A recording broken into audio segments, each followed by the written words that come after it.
everyone. Welcome to the Zest, the official podcast of Orange Coast Magazine. I'm Chelsea Ranieri, and today's guest is a singer, songwriter, musician, and filmmaker. Thank you so much for being here today, Matt Costa.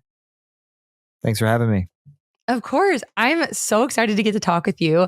I remember when Mr. Pitiful came out, it was like the soundtrack to my high school. Like all my friends had that song on like repeat. So this is very exciting.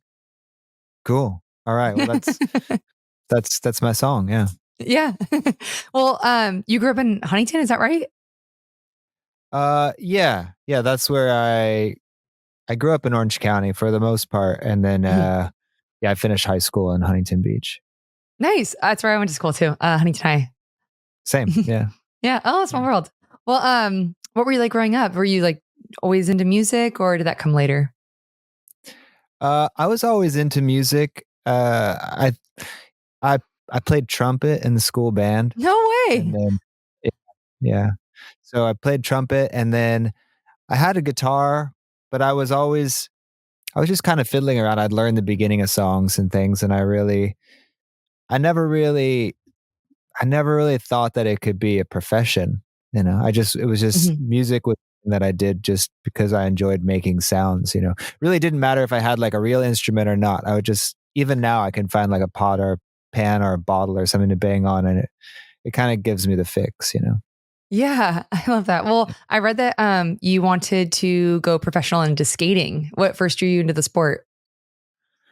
Well, I think when I was real young, there was like, I've kind of deduced it over the years. Like when I was real young, I played baseball. And so when I was like 9 years old, you could do like sell candy bars and stuff to raise money. Yeah. So I sold enough candy bars to like get a big prize. And the prize that I wanted was a skateboard. So I got my first skateboard through like a baseball like fundraiser when I was 9 years old, and I think I wanted the skateboard because I liked Bart Simpson and I liked the Ninja Turtles, and they both skateboarded. So it was like those those things that kind of like probably informed it, you know, because I was like, they're cool and they skateboard, so that I want to try that out. And so I got a skateboard. It wasn't a very good one. I mean, it was functional, it worked, but it was brand new, and I don't even know. It was probably like it was just like a kind of an off-brand one. But the kid down the street from me had like an old one that was all beat up. And so he was a little bit better than me. And so I thought his was better. So I traded him this brand new skateboard for this old beat up one. And then my parents like saw the garage. In the garage, they were like, where's your skateboard? What's that skateboard? And I said, oh, I traded it to the guy down the street because this one's cooler. And they were like, why did you do that one? This one's all old and messed up. And I was like, yeah, but I think I can skate better on it. So that's kind of how I got into it. And then I think as far as just like, you know, eventually I got like a newer board that was like more of like a professional board. I mean, whatever. Like it was like a new school shape, and then you could do proper tricks on it. I got it from like a legitimate shop.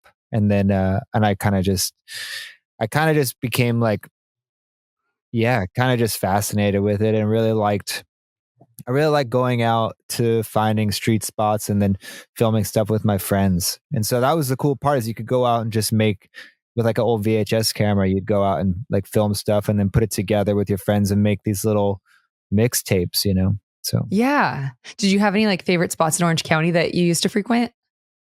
I actually at the high school, there was a skate park there, you know? Yeah. I liked that. I mean, that was pretty cool. It was a legendary spot. Like a lot of people would practice there. It was like a good training ground because you'd get tricks there, and then once you had it down, then you could take it to like a real handrail or something. So there were a lot of spots, you know, a lot of legendary spots in Southern California. But I think I frequented that the most because it was basically a spot to get all the tricks down, and everyone would meet there. So you meet there, and then you would go to the actual spots. Oh, that's so fun. I actually had Ed Templeton on, and he talked about that spot too. Oh, nice. Actually, he's a legend. He's a legend. Yeah. Well, you ended up having a injury from skating. Can you talk a bit about that? Yeah, I did. It's funny because I work with this, like I do music and do some things with a company called Warsaw, it's a brand new shoe company. It's Jamie Thomas's skateboarding, like his new shoe company. And so he actually, Ed did a collaboration with him for the first launch. And No way. yeah, so I was watching this preview of it, working out some music for it. And Ed was talking about how he shattered his leg a little bit. He was, Mhm. later in his career. But I had the similar thing. I was 19 years old and I just graduated, but I had also done like independent studies. Like I think I was at Huntington Beach High School. And then for the last year, I just was like, I'm going to go skate around all day. I don't want to be in the classroom. So then I got I filled out all the papers and just got my diploma that way. And so I started getting some sponsors and stuff, and that's all I did. And then one day I was in like inland in the city of industry. You find these random places to skate, and it was at this high school, and I was coming down this big ledge, and then just my leg exploded, just compound fracture into like tons of pieces, Oh. and so I was laying on the ground, and then you take falls all the time, and even Mhm. now, like I've kind of gotten back into skating, but so when I fall and I'm okay, it's a nice little wake up and I feel alive and I'm like, oh, that's good. And so I was used to it, but then I like laid on the ground and I was like, something doesn't feel right.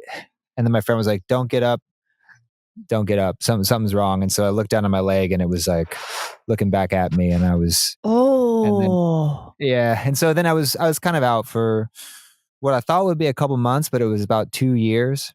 Oh my And so God. then, yeah, it was a long time. Yeah. And so during that time, then I started, then I couldn't even, I mean, thinking about skating again was like nearly impossible because when my leg healed up eventually after like it re-broke again because there was like screws in there, but the screws weren't holding it. And then Oh they told me no. I could walk on it and it re-broke. So skateboarding was out of the question. And during that time, then I started just playing music again and writing songs on the guitar. I would And be so mad at, oh, sorry, go on. no, no. And so, yeah, like being able to walk, I was grateful for. Like skateboarding aside, Yeah. I mean, I love skateboarding because it was all that I knew, and it taught me so much. And I still like I would go to the skate park with my crutches on and like try tricks with just like my one leg and that. But once I could actually, walk around a little bit, like I didn't even know how to use my leg, so it took me a long time to build up the courage to like even, yeah, to just put pressure on it, and then it was really challenging to build it all back up. So, Yeah. I would be so yeah. mad if the doctor said you could walk and then you re-break it again. I mean, Ah. I think he did the best he could. It was like, I Yeah. mean, it was my fault. I broke it really bad. So it was just like it was really messed up. And but I didn't believe it because I was visiting my girlfriend in Northern California at the time. It was around the holidays, and so we were doing some like Christmas shopping with her family, and there was some outlets and we were walking around it. They're like, the doctor had told me before that trip, he's like, yeah, put some pressure on it. The screws will hold it. It will stimulate the bone growth. And then so I was like, all right, cool. We'll go walk around the outlets. And so I did. And by the end of the outlet day, I was like, something doesn't feel right. And it was popping and clicking around. Oh. And I went to the hospital up there after like it was like midnight or something, and I was like, something's not right. It doesn't feel good. And they're like, okay, let's check it out. Go to the hospital. And the doctors at the hospital were like, yeah, your leg's broken. And I was like, no, I mean, I know it's broken. It's been broken for a long time. And they're like, no, it's like re-broken. I was like, no. And they're like, yeah. So then I called my doctor the next day. I was like, yeah, I walked on the leg. They said it's re-broken. He's like, no, it's not. It's impossible.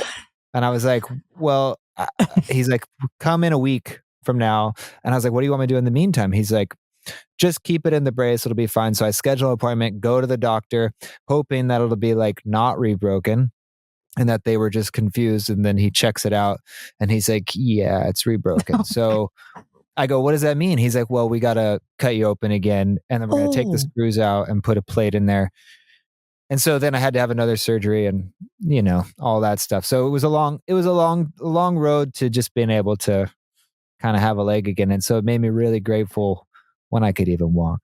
Yeah. Yeah. Seriously. Well, you'd mentioned you started like kind of writing songs during this time. Like what triggered that in you? I don't know. I mean, I think I had gotten an acoustic guitar that was like a month or two before. So okay, so the thing is that like I had this like I guess I don't know if I maybe I'd do it in a way, but so just like I traded that skateboard when I was a Mhm. kid for the other skateboard, then when I was skateboarding, I ran out of money to get like a new pair of shoes and a board because you blow through them like every month. They just wear out. Um, and then I had an electric guitar that was like Mhm. $100 from when I was like right when I was on 12 or 13. I got an electric guitar just to like learn the beginnings of like Nirvana songs or Smashing Mhm. Pumpkins and stuff. So I got that guitar, and then it was like the thing I had that was the most valuable. So I talked to this friend of mine who was a pro skateboarder, and I was like, "I'll trade you my guitar for a skateboard and a pair of shoes," because he got them for free. He was like, "Okay, good deal." So I gave him the guitar. I got the shoes and the skateboard. It wore out, um, and then I was out of a guitar and out of shoes and a skateboard. And so eventually, then like when I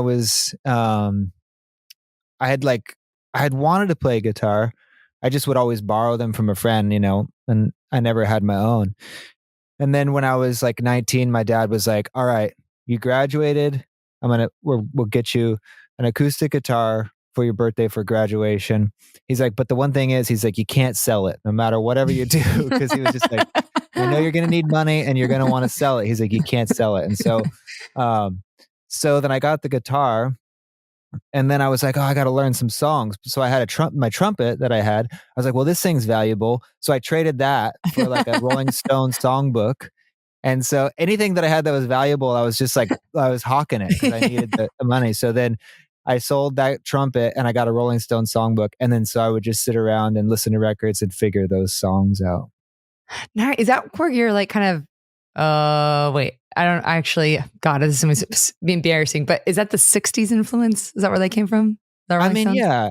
Yeah, I think Okay. so. Yeah. I mean, they did stuff from the It's like, is 60s and that the right 70s. And okay, I mean, good. they're still a band. So, I mean, I Yeah, guess yeah. it's like contemporary, but the stuff I was learning was from the 60s. You got that from the songs that you're writing, or had you always kind of had an interest in 60s music?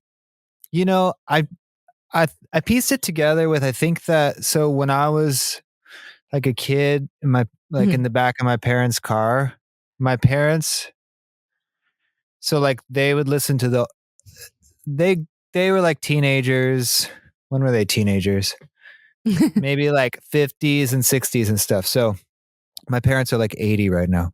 They had me a little bit later. And so they listened to the oldies station. The oldies station played like 50s and 60s music. So they weren't really into 80s music Mhm. because it was like they were in this like they were a little bit past that as far as what they were into. So the music from that era was what they'd listened to in the car. So I think that kind of stuck with me. Just hearing those sounds, it was what I was familiar with. Yeah. Yeah. Oh, okay, that makes total sense. Well, how did you start to work with No Doubt's guitarist? Right. I know. That's so Um, cool. it is cool. Yeah. Well, Tom is we became really good friends. And so his name's Tom Dumont. Mhm. And I was, so once I started writing songs and stuff, I would do them on like, I just kind of thought of it in the same way that I made those original skate tapes, Mhm. just like from VHS to VHS. And so then I would do the same thing. Like I had this little cassette recorder, and then I had like two CD burner, and then Uh-huh. I would just like burn it onto a CD and then make copies of that. And so then I gave them out to some friends. And at the time, like what was happening? I think some Mhm. people, this is what happened. Some people who were working at the company Ruka, um, they had got a hold of it. And What? yeah, it was early on when they were just in like a little small, like a really small, like garage warehouse Mhm. kind of thing. And they had a couple shirts and they had just started doing stuff. Um, and so they were like, "Oh, we like this." I think I popped in there because I had a friend who was doing some work with them.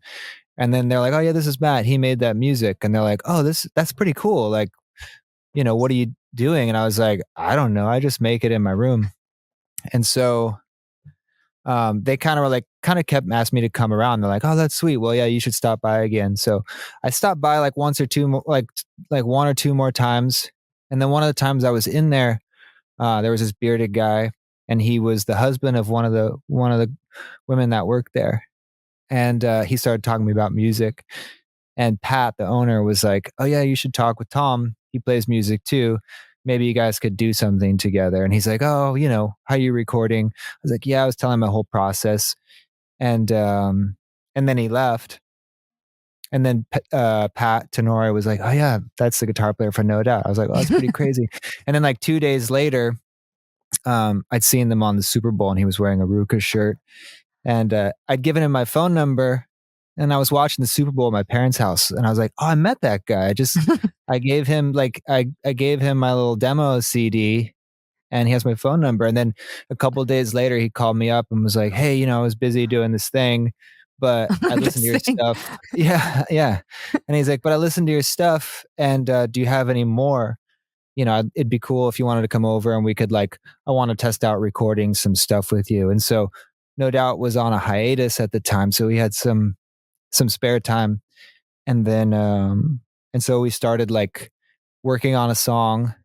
And then he was like, "Oh, come back, we'll do another one, or we'll finish this one." And so that happened like week after week. And then every week I was like, "Well, man, I gotta write a new song so I have a new song to show and record."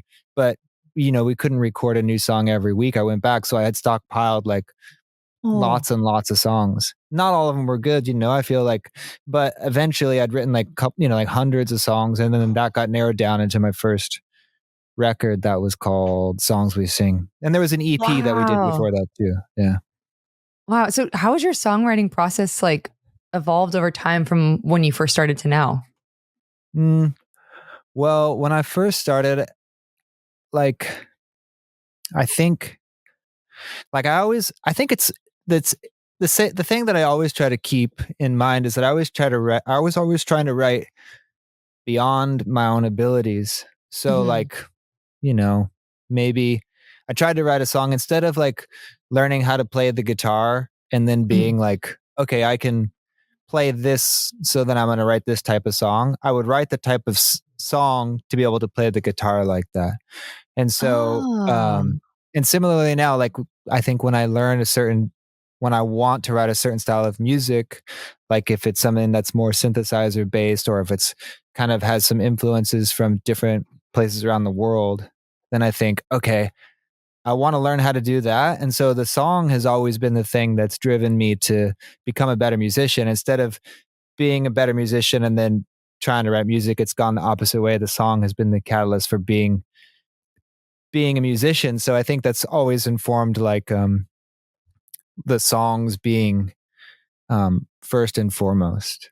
yeah. So how did you guys pick and choose which songs went on your first album? I feel like that'd be so hard. Yeah, I don't know. I mean, they rise to the top, the Mm, ones that kind of stick with you. yeah. We started putting out some stuff I think I had my first website, and I put a couple songs on there for free, Hmm. some versions that were rougher than they became. But one of them was a song called Sunshine.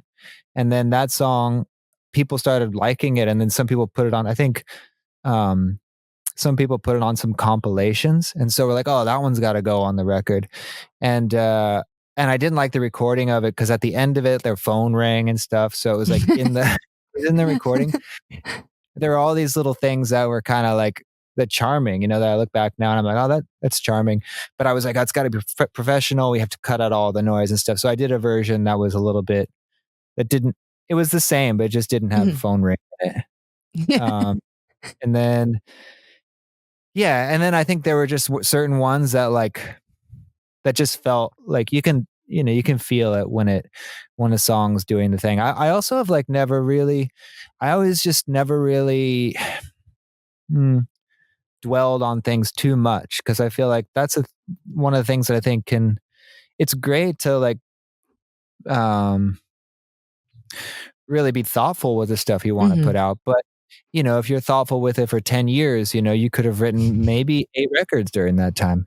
And I think you'll Yeah. learn more than being like, you'll learn more about songwriting and your relationship to putting things out into the world than you will hoarding something and then never putting those ideas out because you want it to be perfect. Because what is perfect? Sometimes the most perfect stuff it has the most imperfections in it. Mm-hmm. So, Oh, I love that. That's a good point. Well, in 2005, you opened on Jack Johnson's summer tour with bands like Modest Mouse and Oasis. What was this experience like? That sounds so fun. oh yeah, yeah, that was a trip. I mean, I'd done like shows locally, like I'd done shows all around Orange County and LA, and I'd done like a little run up the coast by myself. Actually, Tom and I took a mini tour with just the two of us with our guitars, like all the way up to Seattle. No And way. yeah, and that was early on. And so we did that, and then I'd played at like the House of Blues and stuff in Anaheim. And my first show was at a place called Hoagie Bar Michaels, which was right. It's not there anymore. I think it's called Jack's. It's right by John Wayne Airport. Oh, what? Yeah, That's so yeah. cool. And so I played there. I opened for my friend's hardcore band because there wasn't really. I didn't really know that many people who were like going out and playing like folky music, Hmm. but they were playing music, and I said, yeah, I got some songs, and like, we'll jump on the show. So I did, and that was my first gig. And so I'd played all these different kinds of shows, and I'd done stuff in LA at clubs and clubs down here.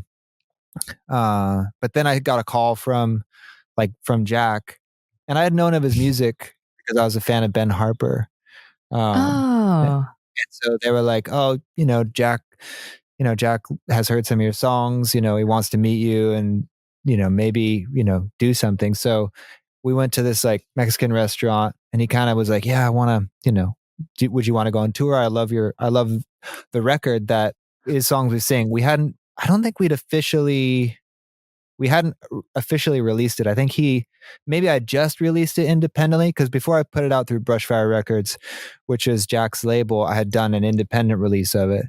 And so I think he had heard that recorded version, and he was like, "Oh, I want to take you on tour." And I was like, "Okay, cool. Yeah, I've done some shows before. That sounds like a cool idea." And so he kind of gave me the rundown, and that was at the time he put out his third record, which was called In Between Dreams. And so I think he went from doing theaters, like, which I'd played at like maybe one or two theaters, or House of Blues. I was like, oh, those are the biggest shows you could do. It was like 500, Yeah. 600 people.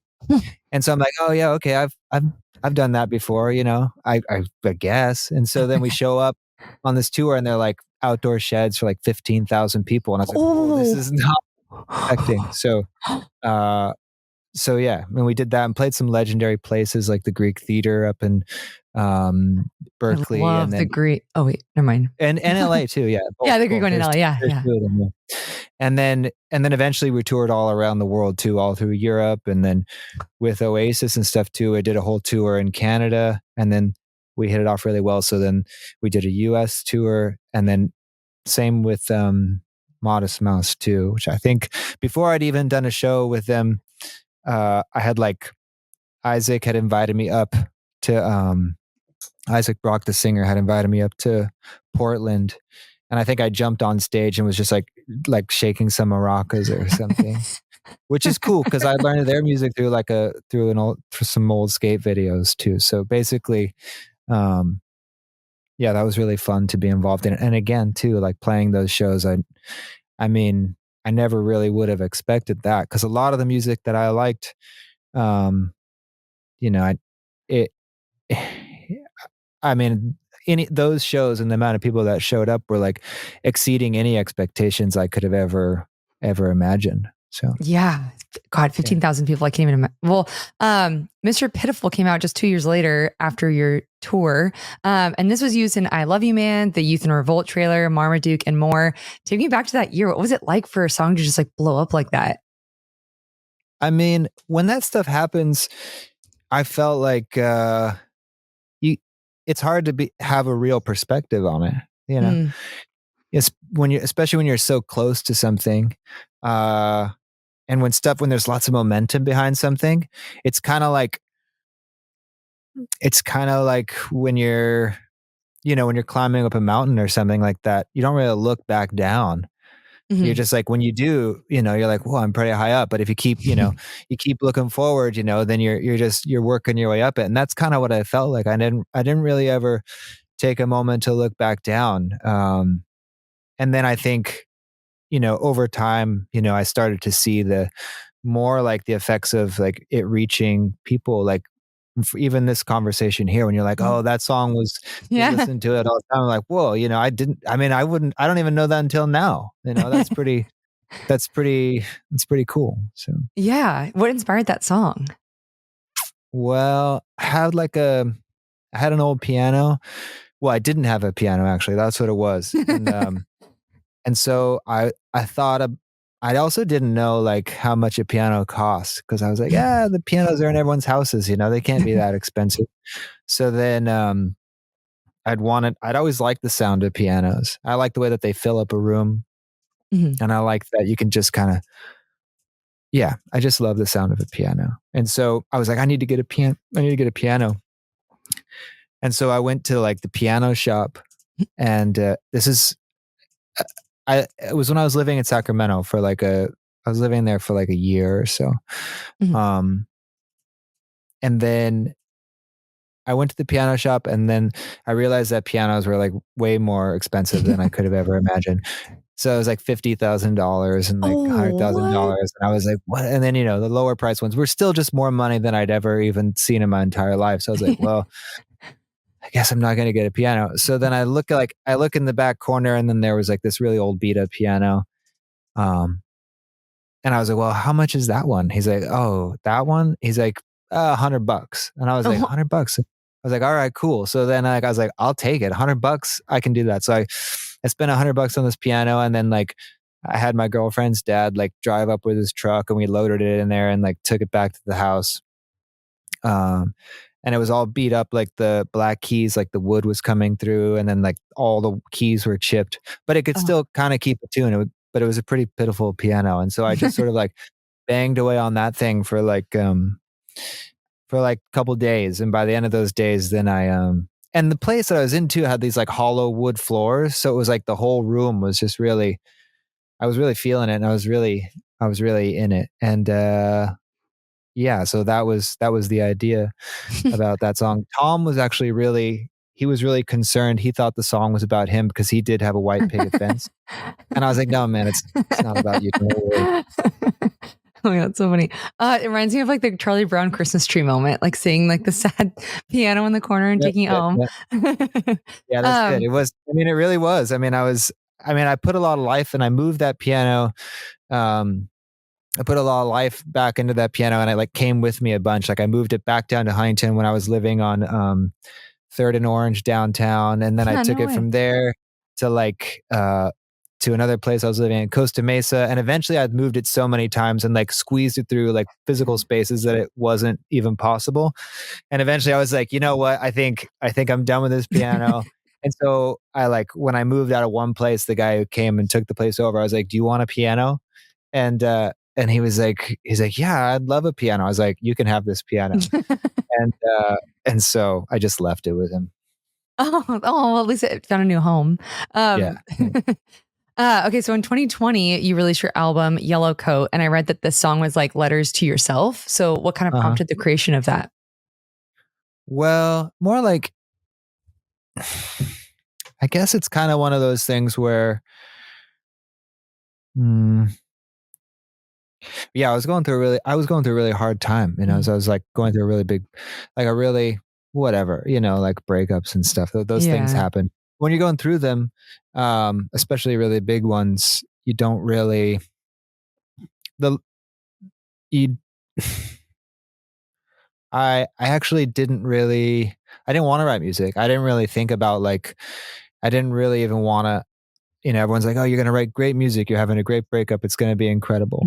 That's when the best stuff comes. And I was like, you know what? Like, I would rather not have a broken heart than write good Yeah. songs, for real. I was like, and they're like, but you're a songwriter. And I'm like, for real? Like, no, I don't want that, And Yeah. so I basically just kind of was I kinda started writing, just writing sort of like things to myself that, in the like more like a future self, and Mhm. in a way that would be kind of like letters to myself in the future, like of ways instead of.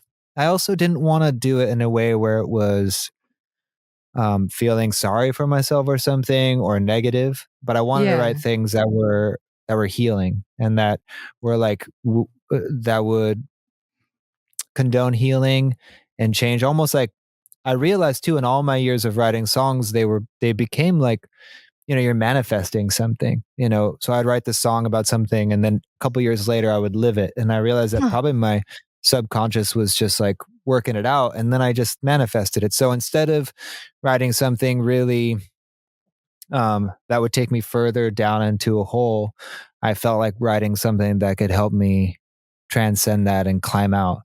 And and and I also didn't want to release that because it wasn't for the public. It was just for myself. And then but my I had some friends at the time who were at this label that I'd started working with, and then another friend of mine who's also my music manager was like, have you got anything? You got any music? Or we got to, it's been like couple years. You got to put something out, it'd be good for you to put something out. And I was like, no, no, no, I don't. And I just said I didn't have anything. And like, are you sure? And I was like, yeah, I kept Mhm. saying, no, I don't have anything. And eventually they're like, you have to have something. And I was like, well, okay, yeah, I have these songs, but I didn't even think of them as like something that anyone else wanted to listen to. And so I sat in a room with them and played them for them. I was like, this is what I've been working on, but it's, I don't really want to do anything with it. And they're like, this is actually, you need to put this out. And so then they're like, it's really good. You should put this out. And so then after like a little while of thinking about it, like I don't know, a couple months or something, Mhm. and I was like, all right, yeah, I guess maybe I'll put them out. And so I did like, then I had but I also like I was kind of like I wrote them in sort of a state where like I didn't really ever feel like they were going to be released, and I didn't really have any expectations for them. When I wrote the ideas down, like again, like the expectations had been met. So I wasn't too precious with them. So when it came time to record them, I felt really like free in a state of where I could be really present in the moment of the actual the final recordings of them. And so yeah, eventually that I recorded them, and then that became the Yellow Coat record. Wow, I love that story. It sounds incredibly like vulnerable. And also manifesting works. I did that last year for instead of Yeah. New Year's resolutions. And I went back and looked and I was like, oh my God, it actually like these all happened. Yeah, yeah. And I had forgotten about them and then it came true. Yeah, that stuff does work. And I think that Mhm. like as being everyone has creative potential, And I think that it's just a matter of like acknowledging that, and where do you want to focus it, just because like, one of the outlets that I've obviously put so much of it into in my life has been music. And it's a very like, it's interesting because, you write the song, it's documented, and you have this thing. And then when you start to realize that for better or for worse, sometimes you're living these things out, I was like, man, you know what? I should really. So now when I sit down to write a song, like instead of sometimes just writing something of like what I'm more conscious of my feelings and then what I turn them into, instead of just like sulking in them, because otherwise you'll be doomed to like relive that again and again. And so then I was like, Yeah. so this year too, even like on aside from that, yeah, I've got some good New Year's resolutions, which, you got to put those out there. Yeah, definitely. Well, okay, so you've done film scoring and now you've also gotten into film making. So, you had a film come out with Rourke in 2022. So, how did this project come about? Oh yeah. Yeah, that one. Well, I had started doing some music for like for some of their trips. Like they'd done stuff in Russia, and they'd done stuff in Whoa. where else had they gone? They travel all around the world. In India, they had done some stuff there, and they had done some stuff in they'd done trips in Vietnam, and they'd done a bunch of different places.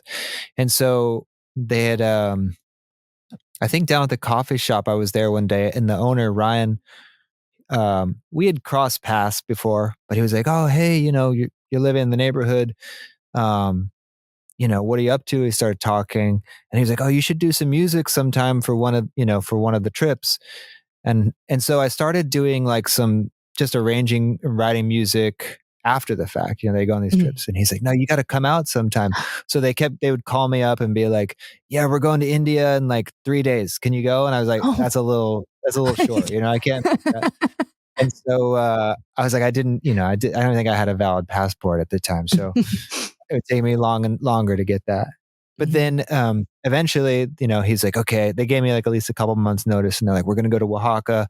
Do you want to come down there? And we also want you to like." I had done some more video work, music video work for my own music videos for the Yellow Coat record. And they were like, "Oh yeah, that stuff's pretty cool. Would you want to do some video work when you're down there too?" So that's how it came about. I went down there, and my friend Jordan Lovelace and I co-directed a film, and then I wrote a bunch of the music down there, and ended up making a whole record based on the experience down there. God, It's how called fun. And then oh, yeah, yeah. yeah. Oh, No, it's you called say it 'cause Donde I los can't pronounce Palmas. it. Yeah, Perfect. yeah, don't.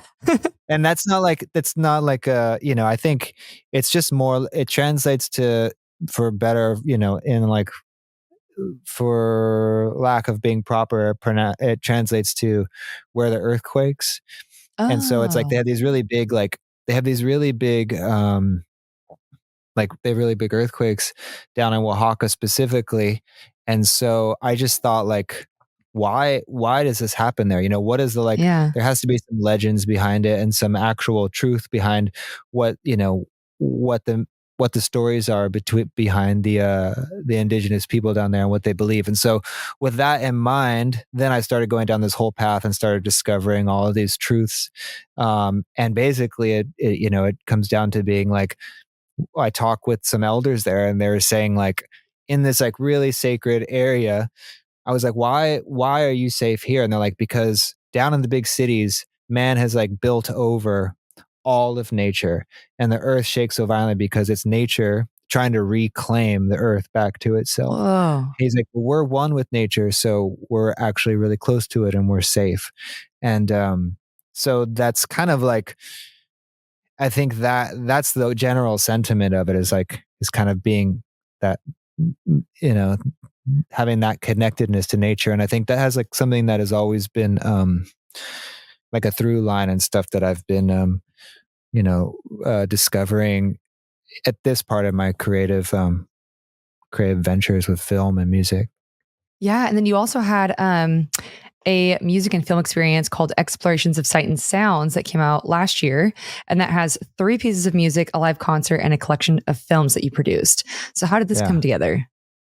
Yeah. Yeah. And so these first ones were kind of an evolution of that. One was Mhm. affiliated with Rourke. The first one, we had gone to Sardinia, and Oh, wow.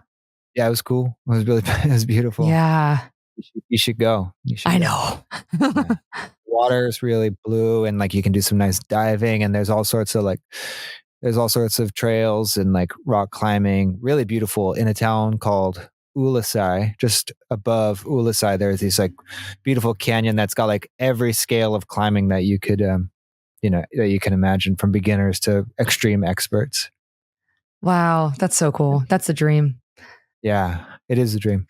When I was there, I got home and I was like, was Yeah. that real? I don't know if it was. But so I shot it all on film too. That one I started gradually moving more into doing stuff just like on 16 millimeter film. Just because I just liked the process of it, and I like that the actual texture that the all the visuals have when you get it back. Mhm. Um, it's really inspiring for me to to write music to. It's kind of like picking up an old guitar or something. It's got all those nuances in it that no matter how hard you try, it's just like it only comes out with that. And also too, it forces you to really um be intentional and also be Yeah. really, intentional in a moment when you're shooting with it. And also you don't know what it looks like. So then you're like, maybe that all was a dream, and you get it back and you get the dreamy footage. You're like, yeah, it was a dream. I've documented it certainly. And then there, it's just something that keeps going and giving back because the footage looks really beautiful and it's inspiring to write music over. So that's how that came about, was like taking my camera, taking the sounds that were inspired by a place and exploring what would be, the sights and the sounds. And that's kind of evolved into something that the most recent one is California based, which focuses on all the indigenous cultures from, well, not all, it doesn't focus on all of them, but Uh-huh. it focuses on several, but it basically is trying to gain acknowledgement for all of them. And by kind of taking these by going to these places, uh there's like a powwow that we went to in Redding in Northern California. We stopped in the Owens Valley, which is traditionally called Payahunadu, and then Mhm. also right down here in uh San Juan Capistrano, at where the missions are at. Oh, yeah. I became friends with an elder, Adelia Sandoval, who is part of the Juaneño, um, uh, the Juaneño band of Indians. And um, so I learned a lot from that process. And for me too, I think it's the same thing where it's like, the most compelling thing is that I'm growing and learning within these experiments, and then also sharing that. So Yeah. Oh, that all sounds so amazing. Well, do you have anything coming up in 2025 that listeners should keep an eye out, or any projects you're currently working on that you're excited for? yeah, well, the explorations, I'll continue to be doing more of those. Mhm. So there's going to be new versions of that, which will take us all around the.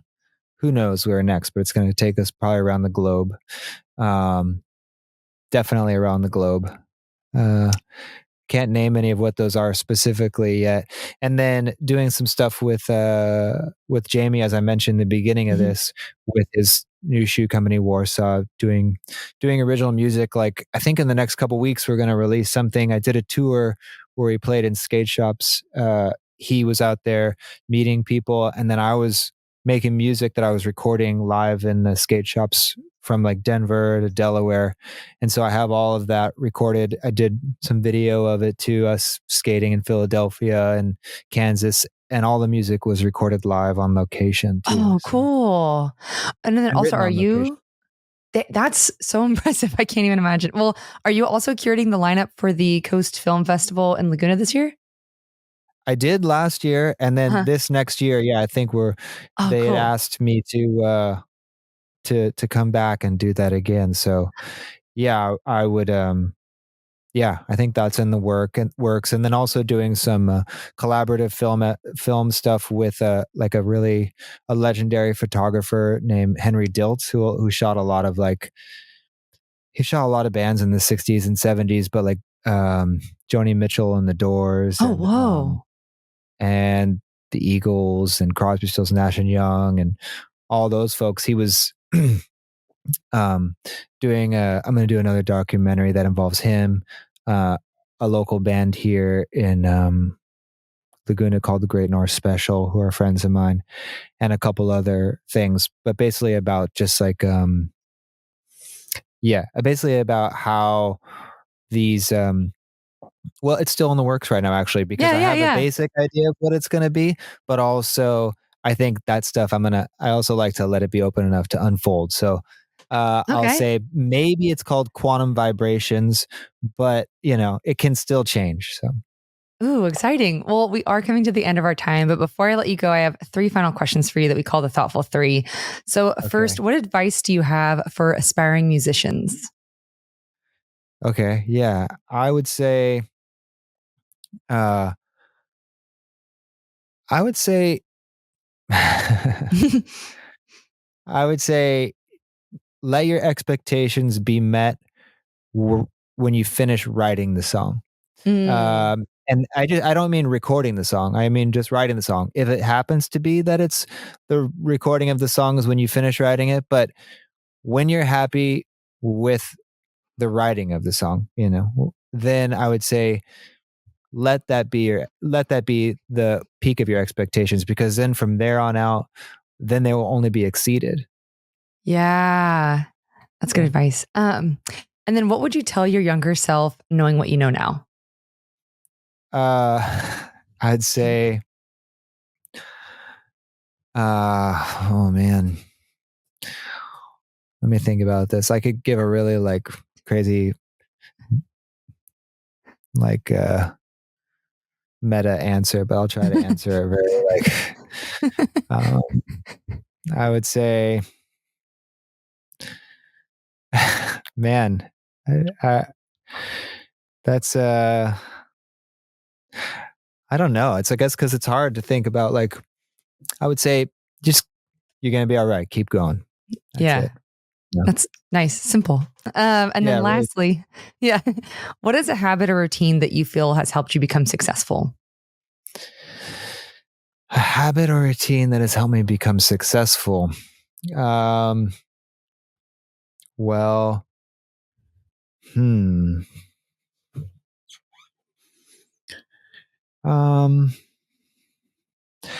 I like to, I would say meditation.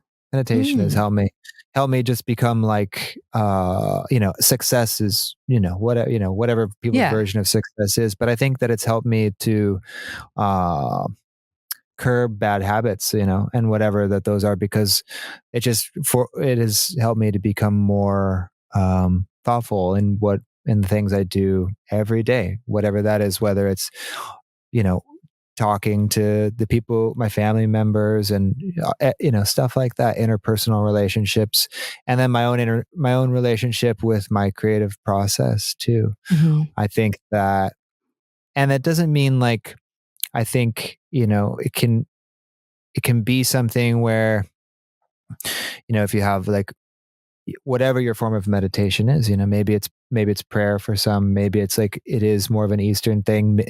I meditated before I even knew it when I was making music. That's kind of like I would fall into those states, and I realized that's what I was searching for, and I was like, oh, wait a second, that's what this is, and these are those moments that I wait for. And when you go see music and you see a great show, you see a great symphony, see a great rock band, sometimes you fall into that state, you're meditating, Yeah. whether or not, whatever you want to call it. But I think being aware of that has helped me. And then being in that space, then it just helps me to be more, of a better person to the people around me. Yeah. God, that's, I really like that perspective of it, right? Not just like necessarily sitting and trying to not to think about anything. Cause I do get into those meditative states in different activities, but it's not necessarily sitting down and intentionally meditating. So I do like that. Yeah, That's totally. Yeah. I mean, I think that's when I realized that's what I was doing, I was like, oh, hmm. I've been doing it all along, but now I'm aware of it. And so then you can kind of, you realize it's not unattainable. It's not something that it feels Yeah. like you have to like, you got to try to do, because you're probably doing it the best when you're not trying to do it. So, So true.